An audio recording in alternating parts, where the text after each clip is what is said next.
नमस्कार, संतोष की रिपोर्ट में आप सबों का स्वागत है। और आज हम संतोष की रिपोर्ट में चर्चा करने जा रहे हैं कि श्याम रजक अपने इस्तीफा पत्र पर जिस तरीके से अपने दर्द को बयां किया है, रिश्तों का हवाला देकर, रिश्तों को एहसास कराकर, क्या ये संकेत है कि लालू युग का पार्टी में समाप्ति हो चुकी है? क्योंकि श्याम रजक वो दौर याद करिए, एक तरफ रामकृपाल यादव और दूसरी तरफ श्याम रजक, लालू के दो चहेते हमेशा साथ रहा करते थे। वो दौर था श्याम रजक और रामकृपाल यादव का। जब कभी लालू यादव का कोई कार्यक्रम होता था, कोई रैली होती थी, तो ये राम और लक्ष्मण की तरह हमेशा ये दोनों खड़े रहते थे। समय के साथ साथ चीज़ें बदलती गई और रामकृपाल यादव ने भी साथ छोड़ा और श्याम रजक ने भी साथ छोड़ा। रामकृपाल यादव बीजेपी का दामन थामे, श्याम रजक नीतीश के साथ आए। सब कुछ ठीक ठाक चल रहा था। मतलब नीतीश के साथ आए तो नीतीश उसी सम्मान के साथ इनको सभी कैबिनेट में मंत्री बनाए रखा। लेकिन 2020 के विधानसभा चुनाव से ठीक पहले इनका मन और मिजाज बदलना शुरू हो गया। कहा जा रहा है कि जिस विभाग के ये मंत्री थे, उस विभाग में जिस तरीके का खेल हुआ था, उसको लेकर नीतीश नाराज थे। फिर पार्टी को जो सहयोग की जरूरत थी, वो सहयोग भी श्याम रजक की तरफ से नहीं मिला। और जब तक ये पार्टी छोड़ते, इनसे इस्तीफा लिया जाता, उससे पहले पार्टी से इनको बाहर का रास्ता दिखा दिया गया।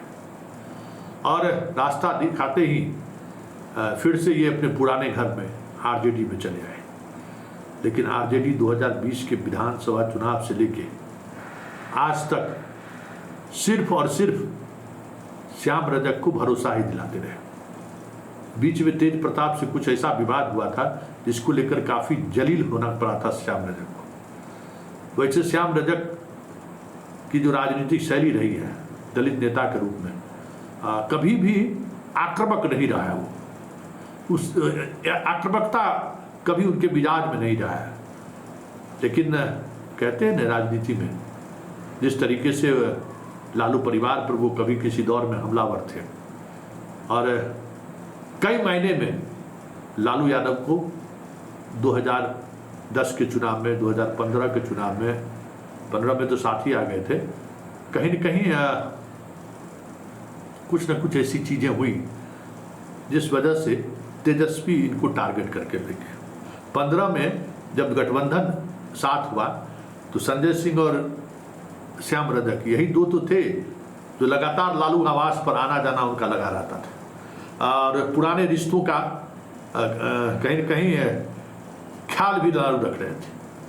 लेकिन कहते हैं ना कि राजनीति में समय के साथ ज़रूरतें बदलती रहती हैं। इनको लग रहा था कि मनोज झा की जगह पर इनको राज्यसभा भेजा जाएगा, इनको लग रहा था कि विधान परिषद में भेजा जाएगा। लेकिन पार्टी ने विधानसभा में टिकट, एक रणनीति के तहत वो सीट भाकपा माले को उन्होंने दे दिया और वो टिकट वहाँ नहीं मिला। समस्तीपुर से ये लोकसभा चुनाव लड़ना चाहते थे, वो कांग्रेस के खाते में चला गया। वहाँ भी वो चुनाव नहीं लड़ सके। कांग्रेस वो समस्तीपुर में काफ़ी मेहनत भी कर रहे थे। लेकिन कहीं न कहीं ये सारी साजिश लालू परिवार के अंदर ही तेजस्वी के नेतृत्व में रची जा रही थी। ये साफ दिख रहा था कि तेजस्वी श्याम रजक जैसे नेता को पसंद नहीं कर रहे, इसलिए कि कभी ये लालू यादव के प्रति काफ़ी लॉयल रहे। लेकिन इस लॉयलिटी को लेकर भी अब तेजस्वी का मतलब अब उपयोगिता बदलने लगा है। अब पिताजी के प्रति कितना लॉयल रहे हैं अब ये मतलब नहीं है, आप मेरे प्रति कितना लॉयल हैं ये अब मायने रखने लगे हैं। यही वजह है कि जितने पुराने नेता हैं, चाहे वो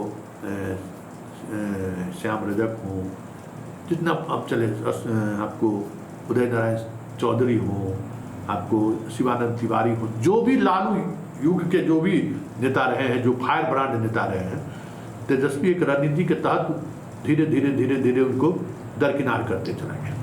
और अब स्थिति ये है कि अब बहुत कम, जगदानंद सिंह को छोड़ दीजिए, तो अब लालू एरा का कोई नेता राजद में उस तरीके से अब नहीं बचा है।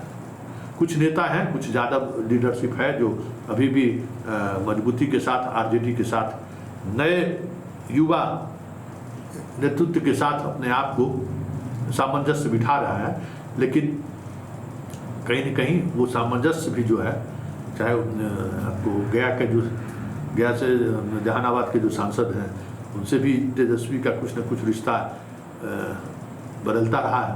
खैर, श्याम रजक के जाने का आरजेडी पर, जो आरजेडी A to Z की पार्टी बनने की बात कर रहे थे, श्याम रजक के जाने से पार्टी को तो नुकसान होगा, क्योंकि आप एक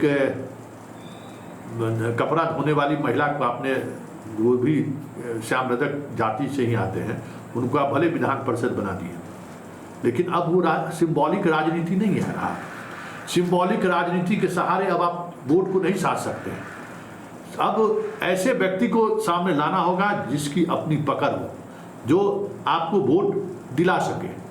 लेकिन अब जिस तरीके से एक कपड़ा धो रही थी महिलाएं, उसको आपने बना दिया, उससे अब वो राजनीति, अब भगवतिया देवी को भी कभी आप बनाते थे, वो सिंबॉलिक राजनीति का दौर था। उस समय में सारा पिछड़ा वर्ग एक साथ था, कोई पिछड़े वर्ग में डिवीज़न नहीं था, लेकिन अब तो पिछड़ा वर्ग में भी डिवीज़न है, दलित वोटों में भी डिवीज़न है। ऐसे में श्याम रजक का जाना हमें लगता है कि 2025 के विधानसभा चुनाव से पहले आरजेडी के लिए सबसे बड़ा झटका है। और झटका ही नहीं है, ये भी साफ हो गया कि आरजेडी इस तरीके के चेहरे को लेकर कि हमारे पार्टी में वो बने रहे, उसको लेकर संजीदा नहीं दिख रहा है। आप जहाँ रहे अच्छे से रहे तो ठीक है, तो उस पर क्या कहना है, उनको गए तो गए, इस पर हमको कोई बात नहीं कहना। चुनाव आने वाला है, लोग अपना देखता है, कहीं जाना है नहीं जाना। आपको लगता है चुनाव को लेकर जेडीयू ने अपना कुछ शुरू कर दिया है सब? जो हम लोग काम किए हुए वो जेडीयू कहाँ कर रहा है।